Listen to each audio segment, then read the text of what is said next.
मध्य प्रदेश के संस्कार धानी जबलपुर से एक सनसनीखेज घटना सामने आई है, जहां बेड़ाघाट घूमने गई एक बहू अपनी सास के साथ खड़ी होकर सेल्फी ले रही थी। उसी समय पैर फिसलने की वजह से पहाड़ी से नर्मदा में जा गिरी, जिससे दोनों की मौत हो गई। गोताखोरों की मदद से शवों को बाहर निकाला और पोस्टमार्टम के लिए भिजवा दिया है। इन दिनों लोगों में सेल्फी का जुनून किस तरह हावी है, इसका जीता जागता उदाहरण मध्य प्रदेश की संस्कार धानी जबलपुर के तिलवारा पुलिस थाना अंतर्गत देखने को मिला। एक 22 वर्षीय सिद्धि पिछाड़िया जो अपनी सास के साथ न्यू बेड़ाघाट घूमने के लिए गई थी, इसी समय अपनी सास के साथ पहाड़ी पर खड़े होकर सेल्फी ले रही थी। उसी समय अचानक पैर फिसलने की वजह से दोनों नर्मदा में जा गिरी। हादसे में दोनों तेज बहाव में बह गई। सूचना के बाद मौके पर पहुंची पुलिस और गोताखोरों की मदद से शवों को बाहर निकाला और अस्पताल भिजवाया गया। वही जानकारी देते हुए तिलवारा पुलिस ने बताया कि मामला शुक्रवार का है, जहां मुंबई निवासी अरविंद सोनी उम्र 53 वर्ष, पत्नी हंसा सोनी उम्र 50 वर्ष, बेटे राज सोनी उम्र 23 वर्ष एवं होने वाली बहू रिद्धि पिछड़िया उम्र 22 वर्ष के साथ न्यू भेड़ाघाट घूमने आया था, जहां सेल्फी लेने के वक्त यह हादसा हुआ है। घटना कैसे क्या? कल बॉम्बे से एक परिवार आया जो हम लोगों के ओशो के सन्यासी भी हैं और हम सभी लोगों के बड़े पारिवारिक मित्र हैं। हंसा सोनी और रिद्धि पिठारिया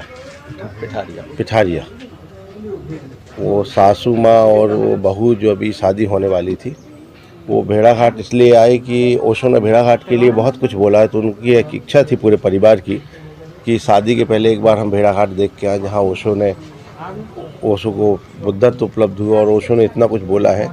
उसके बाद वो पवित्र मन से भेड़ाघाट आए थे कि आके यहाँ पर भेड़ाघाट का दर्शन करें और उसके बाद जाके अपनी शादी करेंगे। वो हमारे ओशो आश्रम देवताल में श्री विजयानंद जी के आश्रम में रुके हुए भी हैं। अब दुर्योग कहें दुर्भाग्य कहें कि वो जिस जगह से हर साल इतनी दुर्घटनाएं होती हैं, प्रशासन से सदैव हम लोग मांग करते रहे कि उस जगह को बैंड कर देना चाहिए, कि उस जगह पर या तो इतनी बड़ी रेलिंग लगाई जाए, फेंसिंग करी जाए कि जहां लोग जा ना पाएँ। मुझे ऐसा लगता है कि हर साल 10-5 परिवारों में ये दुर्घटना होती है, जिससे उन परिवारों के ऊपर एक वज्रघात होता है। और ये पिछले कई सालों से, जब से नए भेड़ाघाट का निर्माण हुआ, उस तरफ फेंसिंग वगैरह का छोटा मोटा काम हुआ, पर मुझे ऐसा लगता है कि इस दिशा में प्रशासन को बड़ी सतर्कता के साथ अच्छी व्यवस्था करना चाहिए कि किसी का दूसरे आने वाले जो पर्यटक हैं, उन बेचारों के परिवार के साथ ये दुर्घटना ना हो। आज हम सभी जबलपुर के ओशो सन्यासी दुखी हैं, व्यथित हैं कि हमारे बीच के जो परिजन हैं, हमारे ओशो सन्यासी के परिवार के सदस्य हैं, उनके परिवार में जो दुर्घटना हुई।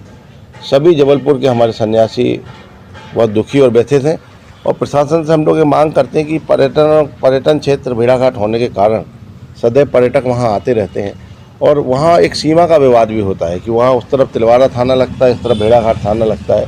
तो आज तो सब हम लोगों का सहयोग पुलिस ने किया और बड़ी जल्दी से ये कार्रवाई जो निपटा दी, पर इस तरफ भी ध्यान देना चाहिए कि घटना किसी को, क्योंकि जो परिजन दुखी हैं, उन परिजनों को अब इस उठापटक में पड़ना पड़े कि कौन सा क्षेत्र है, किसका क्षेत्र है। इन सब चीज़ों पर ही प्रशासन को ध्यान देना चाहिए। जो बाहर से पर्यटक आता है उसको पता नहीं, और वहाँ पर इतनी बड़ी संख्या में पर्यटक आते हैं, उन्हें पता नहीं है कि सेल्फी कहाँ से लेना चाहिए, नहीं लेना चाहिए। ना तो वहाँ अनाउंस होता है, ना कोई वहाँ पर कोई वॉच टावर बनाया है, ना कोई रेड जोन है। जबकि होना ये चाहिए कि उस जगह पर रेड जोन बनाना चाहिए, सायरन वगैरह लगाने चाहिए और फेंसिंग करके उसको पूरा प्रतिबंधित कर देना चाहिए और उसके लिए कड़ाई से पालन होना चाहिए। उसके लिए मुझे ऐसा लगता है कि भेड़ाघाट पंचवटी से लेके धुआंधार और नए भेड़ाघाट, इन सब जगह प्रशासन को बड़ी मुस्तैदी के साथ। जी भैया, क्या घटनाक्रम हुआ और कैसे ये हादसा? ये पिठारिया और सोनी फैमिली थी, जो हंसा सोनी और रिद्धि पिठारिया, ये कल अपनी फैमिली के साथ घूमने न्यू भेड़ाघाट आए हुए थे। जो सेल्फी लेने के दौरान वहाँ से पैर फिसल जाने से वो नदी में गिर गए थे। जो कल हंसा सोनी की बॉडी कल हमें मिल चुकी थी और बाद में आज स्वर्गद्वारी में रिद्धि पिठारिया की शव प्राप्त हुआ और जो मर्ग कायम कर हमने मेडिकल अस्पताल भेज दिया। नाम बता दिए। नाम मैं थाना तिलवारा से प्रधान आरक्षक राजेश धुर्वे।